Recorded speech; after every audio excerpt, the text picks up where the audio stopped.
السلام عليكم ورحمة الله وبركاته. أعوذ بالله من الشيطان الرجيم. بسم الله الرحمن الرحيم. الحمد لله نحمده ونستغفره ونعوذ بالله من شرور أنفسنا ومن سيئات أعمالنا. من يهده الله فلا مضل له ومن يضلله فلا هادي له. أشهد أن لا إله إلا الله وأشهد أن محمد رسول الله. الصلاة والسلام على أشرف الأنبياء والمرسلين وعلى آله وأصحابه أجمعين. سبحانك لا علم لنا إلا ما علمتنا إنك أنت العليم الحكيم. ولا حول ولا قوة إلا بالله العلي العظيم. رب اشرح لي صدري ويسر لي أمري واحلل عقدة من لساني يفقه قولي. أما بعد، فيا عباد الله اتقوا الله أوصيكم وإياي بتقوى الله فقد فاز المتقون. وأما بعد، Alhamdulillah, kita rafa'kan setinggi-tinggi pujian kehadrat Allah Subhanahu wa taala, dan kita bersyukur kehadrat Allah Subhanahu wa taala kerana dengan limpah kurnia hidayah dan taufik daripada Allah Subhanahu wa taala dapat sama-sama kita berhimpun dalam majlis ilmu di antara salat maghrib dan isyak dengan menggunakan kitab Penawar Bagi Hati, sebuah kitab tasawuf yang disusun oleh Syekh Abdul Qadir Abdul Muttalib Al-Andusi. Qala mu'allif rahimahullah wa nafa'ana bi'ulumihi fid darain amin ya rabbal alamin. Bab yang kelima pada menyatakan zahid. Ini kita masih membincangkan satu bahagian, satu tajuk ataupun tajuk daripada bahagian, yakni pekerti yang terpuji ataupun mahmudah. Dan di antara pekerti yang terpujinya zahid, dan biasa disebut sebagai zuhud. Yang mana zuhud daripada perkataan zahidan, dan orang-orang yang zuhud dipanggil sebagai al-zahidin, yakni orang-orang yang zuhud. Yakni zuhud ataupun zahidan dari segi bahasanya berpaling daripada segala sesuatu ataupun tidak menghendaki sesuatu kerana tidak ada mutu ataupun tidak ada kualiti. Itu dari segi bahasa. Dan dari segi istilahnya, yakni mengambil sesuatu sekadar yang diperlukan sahaja, yang mana ianya diyakini sebagai yang halal. Itu adalah istilah zuhud dari segi bahasa dan juga istilah syarak. Yang mana kata pengarang, ketahuilah olehmu. Bila dia sebut sebagai ketahui atau bahasa Arab i'lam. I'lam, ketahuilah. Yang mana kata ulama bila sebut sebagai ketahuilah ataupun i'lam, ada tiga golongan. Yang pertama yang mengajar, yang kedua yang belajar, yang ketiga yang mendengar. Sabit dengan hadis Rasulullah sallallahu alaihi wasallam, kun aliman aw muta'alliman aw mustami'an aw muhibban wa la takun khamisan fatahlik. Jadilah orang yang mengajar ataupun orang yang belajar ataupun orang yang mendengar ataupun orang yang cinta, suka kepada orang yang mengajar, orang yang belajar dan orang yang mendengar. Maknanya dia suka kepada ilmu. Cuma mungkin ada sebab masyaqqah, halangan yang tertentu menyebabkan dia tidak dapat hadir dalam majlis ilmu. Nabi kata wala takun khamisan, jangan jadi orang kelima, fatahlik, maknanya kamu akan jadi binasa. Maknanya dia bukan yang mengajar, dia bukan yang belajar, dia juga tidak mendengar. Malahan dia benci kepada tiga golongan itu. Di mana fatahlik, Nabi kata, akan jadi binasa. Jadi apa beza orang yang belajar dan orang yang mendengar? Orang yang belajar dia ada alat untuk belajar, ada kitab, ada alat tulis, ada buku catatan. Dan orang yang mendengar dia tidak ada alat, tetapi dia mendengar. Dia menggunakan alat mendengar, yakni telinganya. Jadi orang mendengar itu termasuk dalam golongan yang selamat. Orang yang tidak selamat ni golongan khamisan. Yakni mereka ni tidak kesemua daripada 4 tu. Malahan mereka benci kepada ilmu. Inilah yang dimasukkan oleh ulama. Biasa kita akan jumpa setiap permulaan bab, pengarang akan menyebut ketahuilah ataupun bahasa Arab i'lam. Jadi i'lam ataupun ketahuilah adalah yang mengajar, yang belajar dan juga yang mendengar. Ketahuilah olehmu bahawasanya zahidan itu benci akan dunia dan berpaling daripadanya. Dan berkata setengah ulama. Nah ini berdasarkan kepada istilah ini, zahidan itu tidak suka kepada dunia, berpaling daripada dunia. Dan kata setengah ulama, iaitu meninggalkan kesenangan dunia kerana menuntut akan kesenangan akhirat. Ada setengah ulama kata zahid itu ataupun zuhud itu meninggalkan kesenangan dunia kerana menuntut ataupun mencari kesenangan akhirat dengan beribadah. Dan berkata setengah yang lain pula, menyimpankan atas qadar yang sangat berhajat daripada barang yang diyakinkan akan halnya. Dan berkata setengah yang lain. Dan kata setengah ulama pula, zahid ataupun zuhud itu menyampaikan, yakni mengambil atas qadar yang sangat berhajat. Ambil kadar yang sangat perlu sahaja daripada barang yang diyakini akan halalnya. Yakni benda yang halal sahaja, dia ambil kadar yang perlu.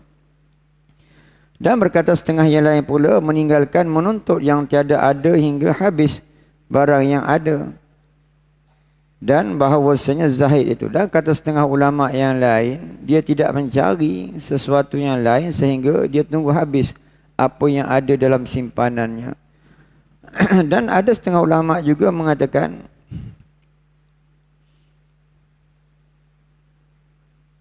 iaitu zahid itu yakni berusaha. Maknanya zahid itu tidak ada di dalam hati. Mana zahid itu maksudnya orang yang tidak ada dunia dalam hati, tetapi dunia itu di tangan untuk berusaha. Itu kata setengah ulama. Dan orang yang zahid ni juga kata ulama, bukan orang yang apa-apa, bukan orang yang miskin, bukan orang yang fakir, tetapi orang yang mampu untuk mendapat dunia, tetapi dalam hatinya tidak ada. Yang dia hanya mencari akhirat. Dia mampu untuk mendapat dunia dengan kepakaran dia, dengan bakat dia, dengan kemampuan. Tetapi dunia tu sekadar dia usaha, tidak ada dalam hati. Kalau dia ada pun, dia akan gunakan kelebihan dunia untuk akhirat. Dia simpan untuk akhirat. Kalau dia kaya, dia akan memperbanyakkan sedekah. Kalau dia ada ilmu keduniaan yang banyak, dia akan sebarkan dunia ilmu itu untuk kepentingan orang lain, untuk mencari rezeki. Maknanya dia tidak gunakan untuk sendiri. Ada setengah ulama mengatakan sebegitu. Maknanya boleh kita faham zahid itu dia dalam hati, ataupun zuhud itu perkara yang ada dalam hati, bukan dibuat-buat. Bukan orang yang pakai pakaian compan-camping koyak bertampal-tampal itu kita kata zuhud. Bukan. Orang yang zuhud ataupun zahid ini dalam hati itu tidak ada dunia, tetapi di tangannya dia berusaha. Dia tidak meminta, dia bukan malas. Dia berusaha untuk mencari nafkah hidup dan nafkah untuk ahli keluarga ataupun orang di bawah tanggungannya. Tetapi dunia itu tidak melekat ataupun tidak mempengaruhi hati dia. Jadi kita boleh bezakan ataupun kita boleh bandingkan apabila seseorang tu solat ataupun kita solat, apabila kita solat itu ada dunia, bermakna kita belum sampai kepada sedikit pun daripada zuhud. Apabila kita mula takbir, dunia dah ada dalam hati kita sampai salam, bermakna memang kita betul-betul ahli dunia. Belum zuhud. Zuhud ni Dunia tu tak ada dalam hati, hanya ada di luar untuk berusaha. Itu yang sekurang-kurangnya apabila kita solat tu tak ada dunia dalam hati. Yang adanya Allah. Luar solat kita usaha. Begitu sekurang-kurangnya.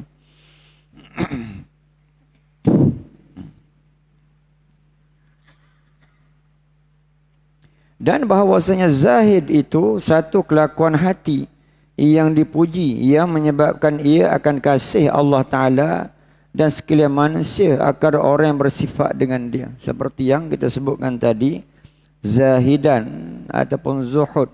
Zuhud tu daripada perkataan zahidan. Orang yang zuhud tu az-zahidin. Yang orang yang zuhud.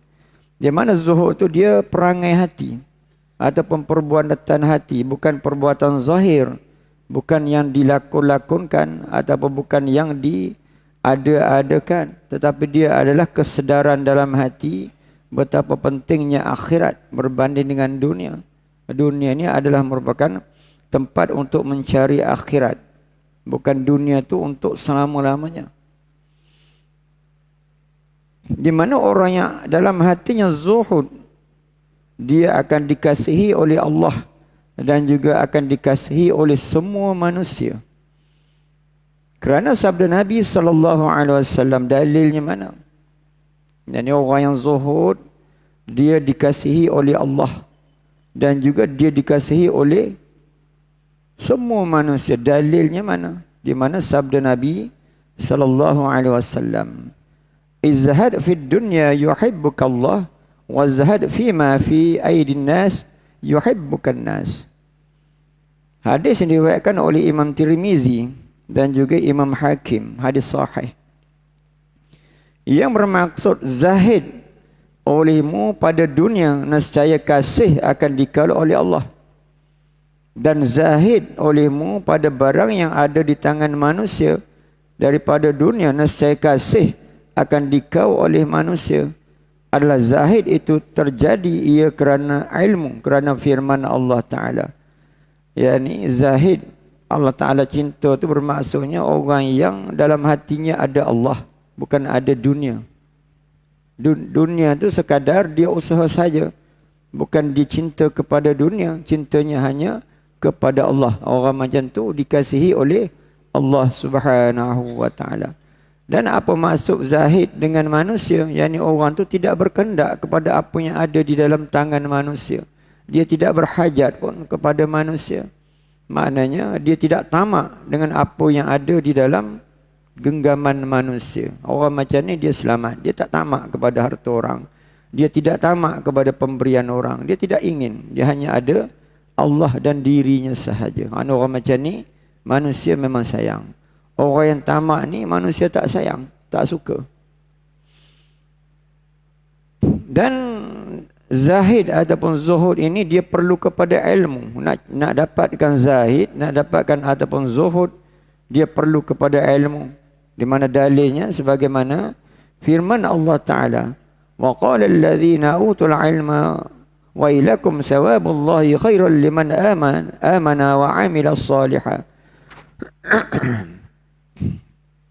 Surah Al-Qasas ayat 80 yang bermaksud, artinya, dan berkata oleh mereka yang diberikan akan ilmu, celaka kamu, bermula pahala Allah Ta'ala lebih baik bagi mereka yang beriman dan yang beramal, ia akan amal yang soleh daripada barang yang diberikan akan dia Qarun di dalam dunia ini. Telah menerangkan Allah Ta'ala dalam ayat ini bahawasanya zahid itu setengah daripada faedah bagi ilmu, dan ketahui olehmu bahawasanya zahid itu beberapa pangkat. Di mana dalam ayat ini surah Al-Qasas, surah cerita-cerita, surah kisah-kisah, yang mana dalam ayat ini Allah Subhanahu Wa Ta'ala menyebut satu golongan orang. Yani mereka berkata, wa qala allazina utul ilma, berkata orang-orang yang dia ada ilmu. Kata dia apa? Celaka kamu, bermula pahala Allah Ta'ala itu lebih baik bagi mereka yang beriman dan beramal ia dengan amal yang soleh daripada barang yang diberikan akan Qarun dalam dunia ini. Ini zaman cerita zaman Qarun. Telah berkata orang-orang yang ada ilmu di zaman itu kepada mereka-mereka yang membodek Qarun, kepada mereka-mereka yang ikut jadi pengikut Qarun. Yang mana kata orang yang berilmu tu, celaka kamu. Di mana pahala di sisi Allah tu lebih baik daripada apa yang ada di dalam milik Qarun. Itu maknanya kita boleh gambarkan pada zaman ini ada yang jadi pengikut Qarun, tali baruk Qarun, tukang kipas Qarun. Dia orang kaya, asalnya orang miskin. Dia adalah merupakan keturunan Bani Israel. Dia seketurunan ataupun satu keturunan dengan Nabi Musa AS, dan yang katakan dia pun adalah merupakan ahli keluarga Nabi Musa. Yang mana Qarun ini dia miskin, sangat-sangat miskin, tapi kelebihan dia ada kelebihan. Di antara orang yang mahir membaca Taurat dan juga suaranya bagus apabila membaca Taurat adalah Qarun. Walaupun sebegitu, apabila dia minta kepada Nabi Musa agar didoakan dia jadi orang yang berharta kaya dan Allah Ta'ala makbulkan doa itu, dia jadi kaya. Walaupun sebegitu dia lupa. Dia lupa untuk bersyukur sehingga dia jadi pengikut atau penyokong kepada Fir'aun. Mana dia dapat projek daripada Fir'aun lah. Sehingga dia lupa keturunan dia. Fir'aun bukan Bani Israel. Fir'aun itu adalah merupakan kaum Qibti. Bani Israel tu lain, Qibti tu lain. Qibti ni dia orang yang agak rendah-rendah sikit lah. Kalau Bani Israel itu orang yang segak-segak, tinggi-tinggi. Jadi maknanya apabila Qarun tu dia jadi kaya, dia sudah lupa kepada janji dia untuk tolong Nabi Musa. Apabila diminta untuk bersedekah, untuk zakat, dia tidak mau. Dan walaupun sebegitu, Qarun ni ramai pengikut, dan pengikut inilah yang tukang kipas dia, tukang bodek dia. Dan di waktu ini orang-orang yang berilmu, waqala allazina utul ilm, dan telah berkata orang-orang yang telah diberi ilmu kepada pengikut-pengikut Qarun ini, yang kata mereka pahala di sisi Allah daripada iman dan amal soleh itu lebih baik berbanding dengan apa yang ada di dalam milik Qarun. Di mana Qarun apabila sampai saatnya dia tenggelam bersama dengan harta, kata tuan pergi ke Mesir. Di sana ada tasik Qarun.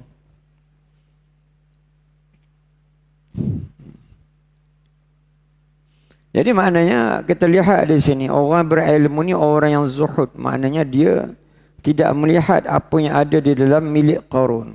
Jadi dia mulia. Qarun pun tidak boleh hina dia. Qarun pun tidak boleh mempermainkan dia berbanding dengan orang tukang kipas ini. Sudah tentulah dia boleh apa-apakan oleh orang kaya apabila jadi tukang kipas. Kan orang tukang bodek ni dia buat apa kat dia pun tak apa, janji dia dapat.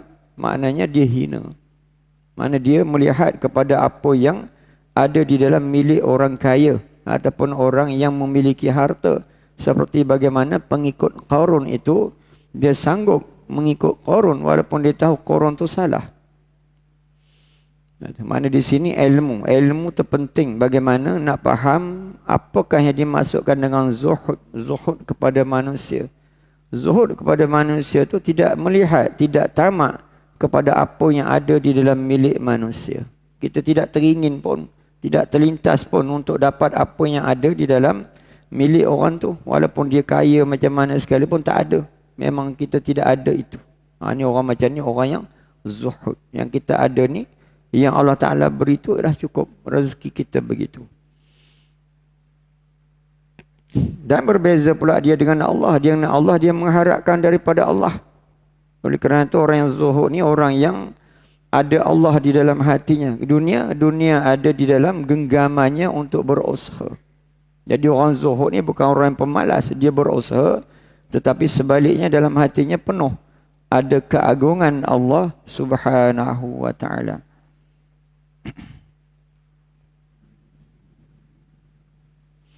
Telah diterangkan Allah Ta'ala dalam ayat ini bahawasanya zahid itu setengah daripada faedah bagi ilmu. Zahid itu adalah setengah faedah daripada ilmu.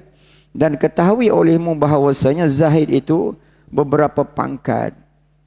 Yakni zahid dan ilmu tu dia berkait rapat. Kita nak jadi orang yang zuhud ataupun orang yang zahid itu mesti ada ilmu. Bukan zuhud itu berdasarkan kepada zahir sahaja. Bukan kerana pakaian yang compang-camping, bukan kerana pakaian yang bertampal-tampal kita zuhud, bukan. Zuhud itu mesti ada ilmu. Apa yang dimaksudkan dengan zuhud? Di mana zuhud itu ataupun zahid itu ada berapa pangkat, berapa kedudukan. Pangkat ataupun kedudukan yang pertama bahawa zahid itu pada ketika hatinya cenderung kepada dunia, tetapi bersungguh-sungguh ia pada melawan akan hatinya. Pangkat ini bukan zahid tetapi permulaan bagi zahid. Ini zahid peringkat yang pertama apabila hatinya cenderung kepada dunia. Tamak kepada dunia, dia lawan hatinya. Itu belum zahid. Itu permulaan zahid. Jadi maknanya apabila satu orang tu dia sudah jadi ada tamak kepada dunia dan kadang-kadang boleh mencuaikan akhirat, dia lawan.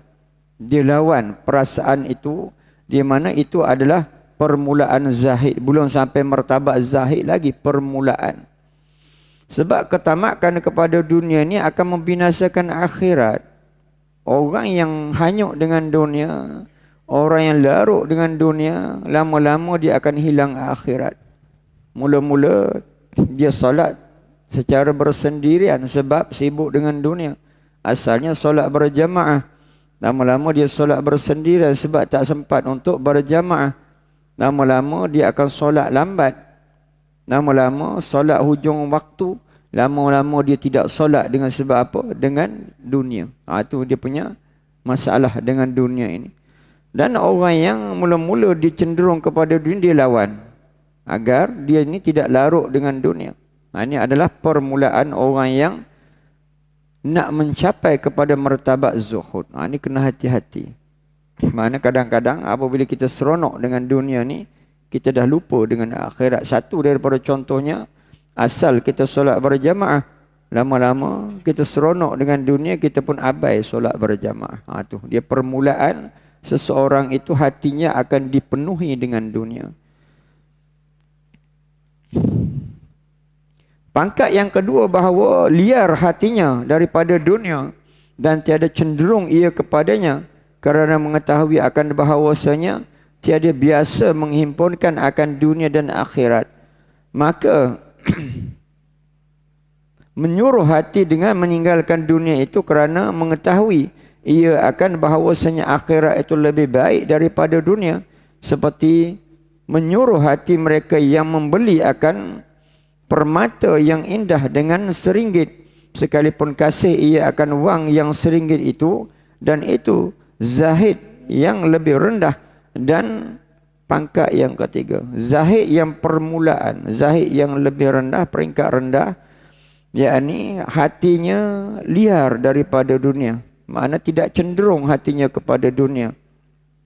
Kalau ada dunia, dia lari daripada dunia agar hatinya tidak jadi larut, adapun hatinya tidak terpengaruh dengan dunia. Contoh, dia buat contoh di sini, umpama satu orang ditawarkan dengan satu permata dengan harga RM1, tapi dia sayang duitnya, tapi permata tu permata yang indah, permata yang cantik, permata yang original, di mana permata itu kalau dalam milik dia ada suatu yang bernilai. Duit tu pun dia suka sayang juga. Orang yang bijak dia akan beli permata walaupun RM1 dia sayang, tapi permata itu akan lebih bernilai satu hari bagi dirinya. Itu contoh bagaimana peringkat permulaan orang yang sudah ada zahid ataupun zuhud dalam hatinya. Apabila hatinya cenderung kepada dunia, maknanya hatinya sentiasa menepis dunia itu, hatinya sentiasa melawan, yakni melihat kepada jalan akhirat sahaja. Ini adalah zuhud yang mula-mula. Berbeza yang pertama tadi, dia apabila cenderung kepada dunia, baru dia nak repair balik. Itu maknanya peringkat yang belum sampai kepada zuhud. Ini peringkat yang ketiga. Peringkat yang ketiga bahawa tiada cenderung hati kepada dunia dan tiada liar daripadanya, bahkan adanya dan tiadanya bersamaan keduanya pada sisinya, dan adalah harta benda pada sisinya seperti air. Dan yang ketiga ini orang yang betul-betul zuhud, bagi dia dunia itu sama saja, ada dan tak ada sama saja. Umpama seperti air sungai itu kita tengok bagaimana dia datang dan pergi, macam itulah orang yang betul-betul zuhud. Dia lihat air sungai itu sama, air itu datang dan pergi. Begitu juga dia menilai duit ringgit, dia datang dan pergi. Apabila dia bersedekah, dia yakin akan datang macam air sungai itu. Betul. Dan begitu juga apabila beribadah, dia tak ingat ibadah, sebab ibadah itu seperti air sungai itu. Apabila letak satu daun, dia pergi. Jadi dia tidak hitung-hitung akan ibadah seperti di bawah air itu. Orang macam ni, orang yang zuhud dan juga selamat daripada ujub, selamat daripada sum'ah, selamat daripada riak. Orang macam tu. Sebab dia tidak menghitung ibadah. Dia buat, berlalu pergi sebagai air. Dia bersedekah, berlalu pergi seperti air. Dia ada harta, berlalu pergi seperti air. Sebab dia yakin di mana harta dan kesemua itu akan datang semula. Sebab itu janji daripada Allah. Orang macam ni benar-benar kuat. Nak jadi peringkat yang macam ni, pengorbanan tu kena tinggilah. Yakin sangat-sangat kepada janji Allah Subhanahu wa taala. Sebagaimana kita bersedekah, kan kita sayang dengan duit kita. RM1 mungkin kita okey lagi. RM10 tu pun masih okey lagi. Tapi kalau 100 tak berapa okey. RM1 tu okey lah kan. Semua orang RM1. RM10 tu kira boleh lah. Tapi kalau nak derma 100, tu tak berapa okey. Sebab tidak jadi macam orang zuhud inilah. Orang zuhud ini kalau dia bersedekah, umpama seperti air. Harta ataupun rezeki itu macam air. Dia pergi, dia datang semula, dia tak putus. Dia yakin. Apabila Allah Ta'ala janji dah itu rezeki dia, itulah rezeki dia. Nak sampai peringkat itu tu, satu ilmu dan amalkan ilmu dan pengorbanan itu. Dia akan capai. Bagaimana kalau kita lihat sedikit yang berlaku kepada saudara-saudara kita di Palestin? Dia tak tinggal tanah air dia sebab dia yakin itu milik mereka. Walaupun dibom, ahli keluarganya sampai 15 orang mati semua. Tapi dia tak lari pergi kat situ. Sebab dia yakin sangat-sangat kepada Allah Subhanahu wa ta'ala. Berapa ramai orang diuji dengan satu musibah, tapi dia tak yakin kepada Allah. Tengok bagaimana apabila berlaku banjir besar pada 1 tahun dulu kan. Saya ada mengajar beberapa tempat masjid yang jadi tempat dihimpunkanlah orang-orang yang banjir dan diberi bantuan. Lepas banjir itu kita dah mula mengajar. Saya tak nak cakap di mana-mana masjid. Ada 2-3 masjid. Saya berborak dengan AJK lah macam mana banjir. Dia kata banjir masjid adalah sediakan tempat. Ada makan minum. Cuma yang kata malangnya, orang yang kena banjir itu tak semayang. Jadi kita orang masjid pun rasa macam kata bertawar lah nak membantu. Mana pun tuan-tuan, sepatutnya boleh kita diuji dengan rumah tenggelam, harta kita hanyut air. Patut kita lebih dekat kepada Allah. Tu. Tengok bagaimana saudara-saudara kita di Palestin tu rumah tak ada, bumbung pun tak ada, roboh semua. Tapi waktu subuh mereka solat berjamaah, sujud lama-lama. Tu tengok. Tu mana cara bagaimana? Itu dia yakin sangat kepada Allah Subhanahu wa ta'ala. Berapa lama dah mereka ditindas? Lebih kurang 78 tahun. Hampir 78 tahun mereka ditindas. Jadi mereka ni dianiaya, ditindas, dibunuh dan sebagainya seperti mesin rumput tu. Berkala. Dia punya penindasan tu berkala. Berkala macam kita tengok orang mesin rumput. Panjang rumput potong, panjang rumput potong. Macam itulah yang berlaku di Palestin. Tapi bagaimana penduduk Palestin, mereka yakin kepada Allah. Kan banyak yang diinterview macam mana keluarga mati, dia kata Allah ada. Walaupun orang tak bantu, tapi Allah ada. Yakin. Walaupun dia tu di hujung maut pun. Tapi kita ni kadang diuji dengan banjir saja, tak sembahyang. Tak tahu sebab apalah. Macam tu. Dan kadang-kadang yang lain pula, kadang-kadang kita tengok Apabila orang tu buat kerja-kerja di masjid, ada ubah suai masjid, ada renovation masjid, baik pulih masjid. Yang orang baik pulih tu apabila waktu solat dia tak semayang setengah je lah. Saya tengok setengah. Tak semayang pada rezeki daripada masjid. Allah Ta'ala salurkan untuk dia dapat rezeki. Tak semayang. Tengok macam mana. Nak banding dengan orang susah di Palestin tak ada apa-apa. Kadang nak makan satu kurma belah dua. Kita ni boleh makan daripada hasil rezeki Allah Ta'ala beri melalui masjid untuk dia buat rumah, buat masjid, repair masjid. Yang tu tuan-tuan boleh perhatikan. Memang ramai macam tu. Jadi mana dia tidak ada zuhud. Tidak ada keagungan Allah dalam hatinya. Tidak boleh bersyukur kepada Allah Subhanahu Wa Ta'ala yang memberi rezeki kepadanya. Itu. Dan kalau kita lihat orang Palestin tu, satu orang, satu kaum, satu negara yang memang tak takut dengan Israel. Dalam 25 buah negara Arab yang kecil-kecil, hanya ada 3-4 negara yang tak takut dengan Israel. Yang lain semua takut. Tu tengok. Dan Palestin tak pernah takut dengan Israel. Tengok macam mana dia. Itulah kita nak sebut contoh. Contohnya kita nampak sekarang bagaimana seseorang tu ada Allah di dalam hatinya. Bukan kita kata kita ni tidak ada Allah. Cuma kita ni tak pernah diuji. Kalau kita diuji dengan harta, mungkin diuji dengan sakit demam ataupun kematian, di situlah kita boleh lihat macam mana taraf kita.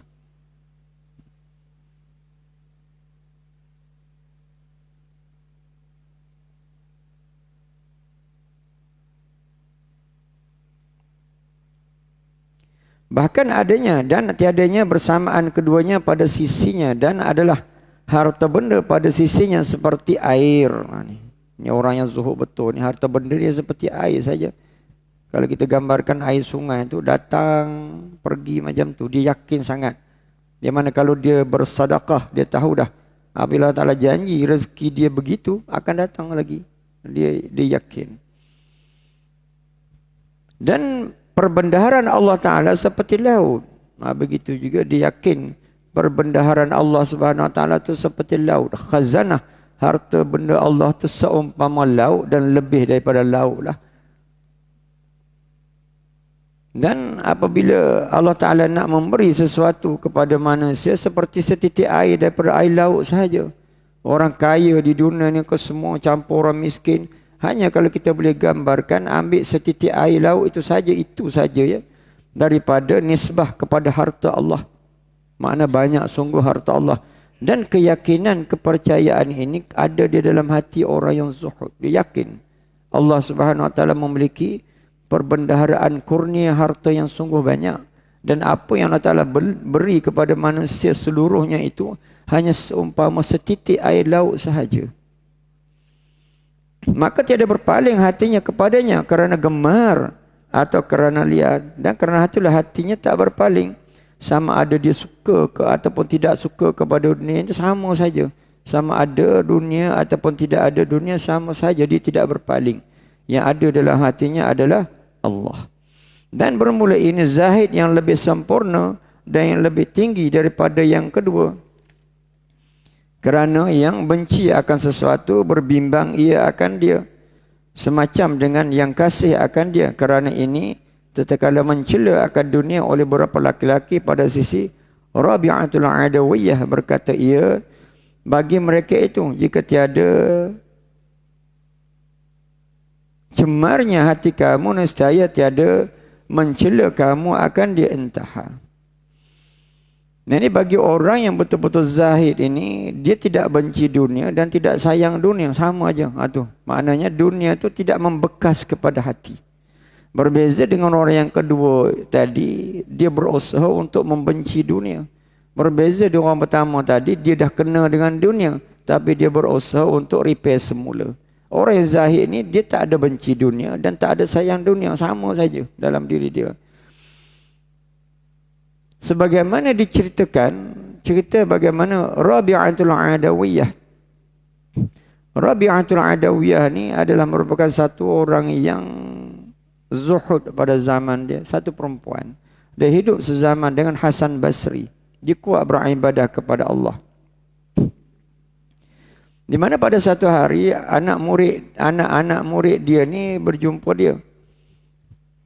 Jadi mereka mengatakan kepada Rabi'atul Adawiyah, dia mencela orang yang jumpa Rabi'atul Adawiyah, menceritakan orang-orang yang begitu-begitu. Dia mencela orang yang buat begitu-begitu.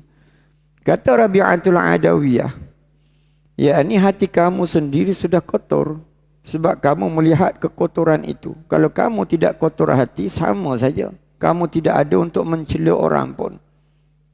Kamu hanya mengumpat di belakang orang, tapi kamu tidak menegur. Jadi kamu ada penyakit. Jadi kata Rabi'atul Adawiyah begitu kepada orang yang mencela.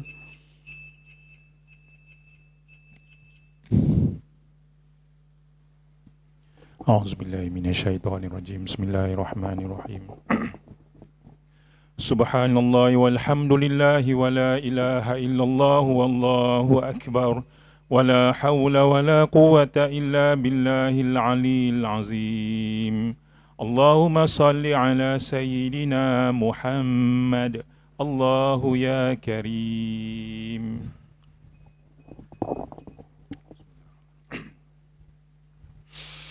الله أكبر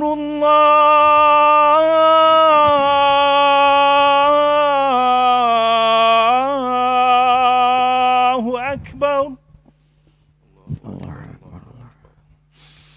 الله أكبر الله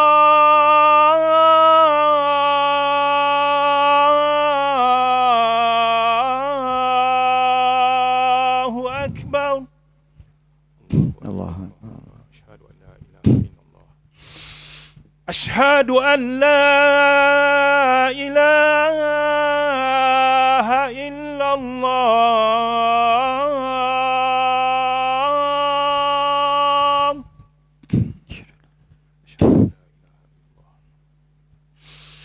أشهد أن لا إله إلا الله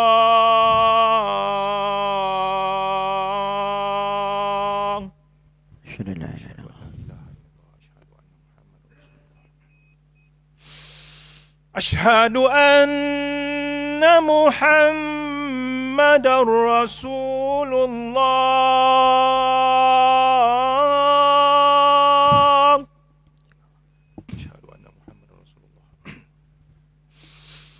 أشهد أن محمد رسول الله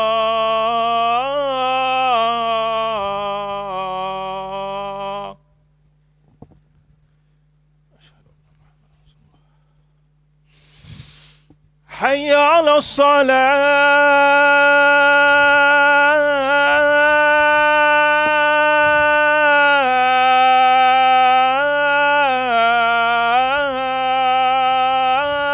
الصلاة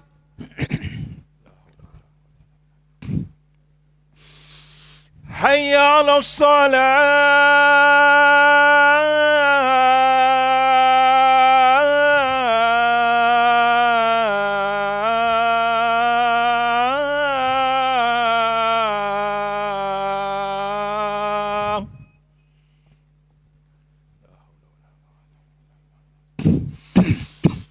حي على الفلاح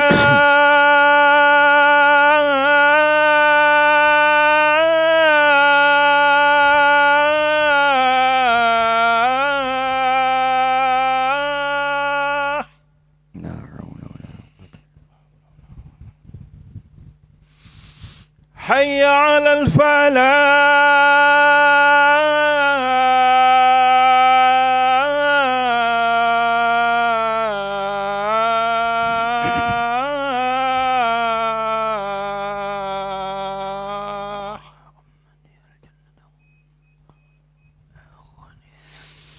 الله أكبر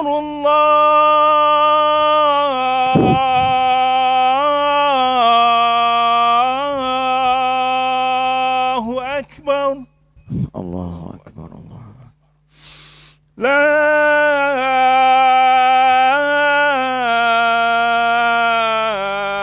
إله إلا الله.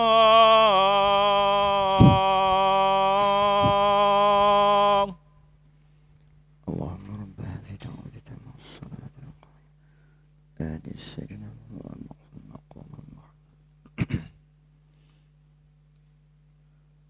dibawa kepada Siti Aisyah radhiyallahu anha 100,000 dirham. Maka tiada liar ia daripadanya, tetapi membahagi-bahagikan ia akan dia semuanya pada hari itu, dan tiada ada tinggal di sisinya sesuatu. Maka berkata khadamnya baginya, jika engkau beli dengan 1 dirham akan daging yang berbuka puasa engkau atasnya, maka jawab ia, jika engkau peringat akan daku tadi, nescaya memperbuat oleh aku akan dia, maka ini pangkat terkaya dan yang lebih sempurna daripada pangkat zahid. Diceritakan bagaimana isteri Rasulullah sallallahu alaihi wasallam, yakni ibu kepada orang beriman, yakni Aisyah radhiyallahu anha, anak kepada Abu Bakar As-Siddiq. Yang mana Aisyah ni pernah satu masa dia mendapat 100,000 dirham. Dan apabila dapat 100,000 dirham tu, dia sedekah semua.